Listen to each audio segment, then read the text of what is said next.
Hello and welcome back. I am doctor Anirudh Dhinge from Navi Mumbai और आज हम बहुत इंपॉर्टेंट टॉपिक पे बात करने वाले हैं कि तंबाकू, गुटखा, चाइनीज, सिगार, सिगरेट, बीड़ी, इससे हम छुटकारा कैसे पा सकते हैं। हमें तंबाकू, गुटखा, खैनी और सिगार की आदत हो चुकी है।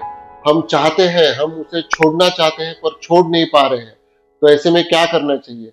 जब हमारे ओपीडी में बहुत सारे पेशेंट्स आते हैं और हम उनके मुंह का चेकअप करते हैं, जनरल चेकअप करते हैं, तो वो टाइम पे बहुत लोगों को हम समझाने का ट्राई करते हैं कि ये छोड़िए, पर बहुत लोगों का यही रहता है कि अभी मैं 30-40 साल से खा रहा हूँ, अभी मेरा छोड़ना बहुत मुश्किल है, अभी ये आदत तो मेरे साथ ही जाएगी, मेरे मरने के साथ ही जाएगी।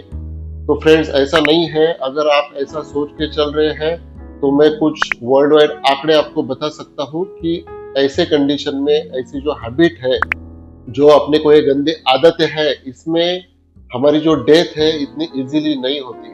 अगर ये गंदी आदत की वजह से अफेक्टेड डिसीज लोगों की हम बात करें तो 3.5 लाख से 4 लाख पर ईयर, यानी हर साल 3.5 लाख से 4 लाख लोग इसके आदत से अफेक्ट हो रहे, डिसीज हो रहे हैं और वो काफी दिक्कतों से गुजर रहे हैं। और 1.5 लाख से 2 लाख लोगों की डेथ हर साल में हो रही है।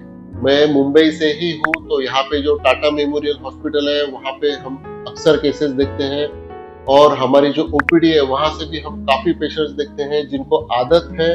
उनमें से काफी सारे पेशेंट्स कैंसर के लिए डिटेक्ट होते हैं। तो जब आपको मुंह का कैंसर होता है तो इतना इजी नहीं है कि मुंह का कैंसर हो गया और आपकी डेथ हो गई। ऐसा नहीं है। बहुत बार आपको ट्रीटमेंट के लिए जाना पड़ता है, काफी सर्जरी से गुजरना पड़ता है। बहुत बार अगर यहाँ पे हमें तंबाकू रखने की आदत है मुंह के अंदर, तो यहाँ पे हमें जबड़ा काटना पड़ सकता है।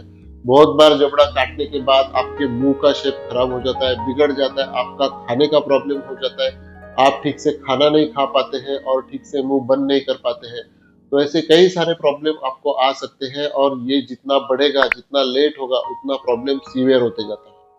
और आप खुद से आपकी डेथ भी डिसाइड नहीं कर सकते हो कि आज मुझे मरना है, और इस चक्कर में, ये ट्रीटमेंट के चक्कर में जो आपकी फैमिली है वो भी काफी पीसती है और आपका जो सेविंग्स है, आपके फैमिली का जो पूरा सेविंग्स है, वो लाखों रुपए इसमें बर्बाद हो जाता है। कई सारे फैमिलीज मैंने देखे हैं जो इस ट्रीटमेंट की वजह से रास्ते पे आ जाते हैं। इतना सारा खर्चा उसका है। बहुत सारे जो चैरिटेबल हॉस्पिटल है वहां पे वैकेंसी नहीं है, वहां पे जगह नहीं है, 4-4 महीने का वेटिंग है। तो अगर आप ये सब सोच के चले तो आप इस पे सोच सकते हैं कि ये आदत कंटिन्यू करनी चाहिए या नहीं करनी चाहिए। ये जो तंबाकू, गुटखा, बीड़ी की, सिगरेट की आदत है, ये खाली ओरल कैंसर ही नहीं करती है, तो इसके वजह से डाइजेस्टिव प्रॉब्लम्स, हार्ट के प्रॉब्लम्स और लंग्स के प्रॉब्लम्स भी होते हैं। वहां पे भी कैंसर हो सकते हैं और काफी सारे डिसीज हो सकते हैं। तो आपकी इन गंदी आदतों की वजह से इन सब से हमारे फैमिली को भी गुजरना पड़ता है। इसका दूसरा एस्पेक्ट ऐसा है कि हमारी सोशल इमेज, जैसे कि अगर हम तंबाकू, गुटखा, सिगरेट खा रहे हैं तो सोशली दिखने को वो अच्छा नहीं दिखता है और काफी लोग हमसे दूर जाना पसंद करते हैं। और इसी के कारण तुम्हारी पर्सनल इमेज भी डैमेज होते हैं। अगर तुम पर्सनली ऐसी चीजें कर रहे हो तो जो लोग तुम्हें देख रहे हैं, जो आजू बाजू के लोग देख रहे हैं, तुम्हारे फैमिली मेंबर्स देख रहे हैं, तुम्हारे बच्चे तुमको देख रहे हैं कि तंबाकू खाते हुए, गुटखा खाते हुए, सिगरेट पीते हुए, तो उनके माइंड में तुम्हारे लिए क्या इमेज बनेगी वो आप सोच सकते हैं। तंबाकू और गुटखा बार बार खाने की वजह से जो आपके दांतों का शेप है वो बिगड़ जाता है। जो तंबाकू, गुटखे में सुपारी रहती है उसकी वजह से पूरे दांत घिस जाते हैं, दांतों का साइज छोटा हो जाता है और हमारे जो दांत है उसके ऊपर येलोइश यानी पीले, बदरंगी, काले धब्बे पड़ जाते हैं। इसकी वजह से हमारा स्माइल करना मुश्किल हो जाता है, नहीं हम हंसेंगे तो पूरे काले दांत दिखेंगे। तो सोशली भी हम प्रॉपरली बिहेव नहीं कर सकते हैं। और तंबाकू, गुटखे में सुपारी होने के कारण जो हमारे दांत घिस जाते हैं उसके वजह से दांतों का हाइट कम हो जाता है। दांतों का हाइट कम होने की वजह से जो हमारे गाल है वो बल्कि लगना शुरू हो जाते हैं, मुंह का हाइट कम हो जाता है और उसकी वजह से हमारे चेहरे में काफी सारा डिफेक्ट आता है, चेहरा दिखने में गंदा दिखना शुरू हो जाता है। और दांत और घिसने की वजह से अगर दांतों में सेंसिटिविटी चालू हो जाए और उसके बाद आगे आगे उसमें दर्द भी चालू होता है और दर्द की वजह से हमें ठीक से बोलना या खाना खाना या कुछ भी जो खाने की चीजें हैं वो करना बेहद मुश्किल हो जाता है। और दांतों के ट्रीटमेंट का भी खर्चा काफी ज्यादा है, लाखों में खर्चा होता है। और ऐसी ही आदतों की वजह से अगर हम गालों में वो तंबाकू गुटखा या रखते हैं तो उसकी वजह से वहां पे फाइब्रोसिस होके हमारे जो गाल है उसका स्ट्रक्चर भी कड़क हो जाता है, टफ हो जाता है, आपके गालों का शेप भी बिगड़ जाता है। और गुटखा और तंबाकू खाने की वजह से मुंह में जो मसल्स है उसका भी डिफॉर्मेशन हो जाता है, वो टफ और रफ हो जाती है, कड़क हो जाती है। उसे ओरल सबम्यूकस फाइब्रोसिस कहते हैं, यानी उसके वजह से जो हमारा मुंह है वो खुलना कम हो जाता है। और ये आदत हम कंटिन्यू रखते हैं तो मुंह खुलना बहुत ज्यादा कम हो जाता है। मेरे कुछ ही महीने पहले मेरे पास एक पेशेंट आए थे, एक उंगली जाने तक भी उनको जगह नहीं थी, तो उनका खाना पीना मुश्किल हो गया था। और एक बार मुंह खुलना बंद हो गया, मुंह बंद हो गया, तो उसके सर्जरी के लिए काफी ज्यादा खर्चा आता है। 2 से 3 लाख 4 लाख तक उसके सर्जरी के लिए खर्चा आता है। अगर आप गवर्नमेंट में भी उसका सर्जरी करने जा रहे हो तो एक 40 से 60 हजार तक उसका खर्चा आता है। तो अगर ये सब चीजों के लिए जाना है तो आप वैसे डिसाइड कर सकते हैं कि नहीं, मुझे ये हैबिट कंटिन्यू करना है। जो कि आपने देखे नहीं है, वैसे पेशेंट्स देखे नहीं है, आपके आंखों के सामने नहीं है। आप देखते हैं कि ये तंबाकू खा रहा है, वो तंबाकू खा रहा है, ये गुटखा खा रहा है, वो सिगरेट पी रहा है, पर इसको कुछ नहीं हो रहा है, 10 सालों से पी रहा है, कुछ प्रॉब्लम नहीं है, तो मैं भी कंटिन्यू करूंगा। पर जिनको जिनको ये बीमारी हुई है वो आपको आपकी आंखों के सामने दिखते ही नहीं है, वो कहीं तो भी हॉस्पिटल में एडमिट है। तो अगर आपको इसके साइड इफेक्ट्स और इसके दुष्परिणाम देखने हैं तो आप हॉस्पिटल में जाइए, कैंसर के हॉस्पिटल में जाइए, तब जाके आपको दिखेगा कि इसकी वजह से कितने सारे पेशेंट परेशान हैं। मैं मानता हूं कि ये चीज छुड़ाना बहुत मुश्किल है, बहुत सारे लोगों को ये छोड़ना है पर मुश्किल हो रहा है, क्योंकि जैसे ही वो छोड़ने का ट्राई करते हैं तो उन्हें डिजीनेस होता है, चक्कर आना स्टार्ट होता है, काम कैसा करना है सोचता नहीं है। तो इनमें जो निकोटीन नाम का प्रोडक्ट है उसकी वजह से हमें एडिक्शन हो जाता है, तो उसकी वजह से ये सब चीजें होती है। तो बेसिकली जब हम ये चीज छोड़ने के लिए जाते हैं, जब ये गंदी आदत छोड़ने के लिए जाते हैं, तो हमें चक्कर आना, डिजीनेस, इरिटेशन, चिड़चिड़ापन और रात को नींद ना आना, ऐसे प्रॉब्लम होते हैं। तो इसे कैसे छोड़ा जाए? तो आज मैं आपको कुछ चीजें बताऊंगा, अगर आप ये करते हैं तो आप इससे छुटकारा पा सकते हैं और ये जो गंदी हैबिट्स है उसे छोड़ सकते हैं। आप 100% इसे छोड़ सकते हैं।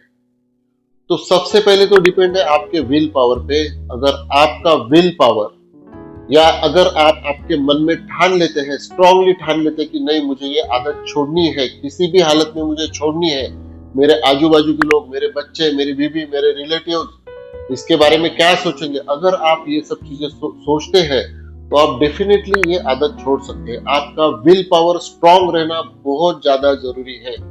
कोई भी मेडिकेशन से आपका विल पावर इसमें बहुत ज्यादा काम करने वाला है। फिर भी कुछ मैं मेडिकेशन टिप्स आपको दे सकता हूं ताकि आप इसको, ये आपको सप्लीमेंट्री काम करे और छोड़ने में मदद करे।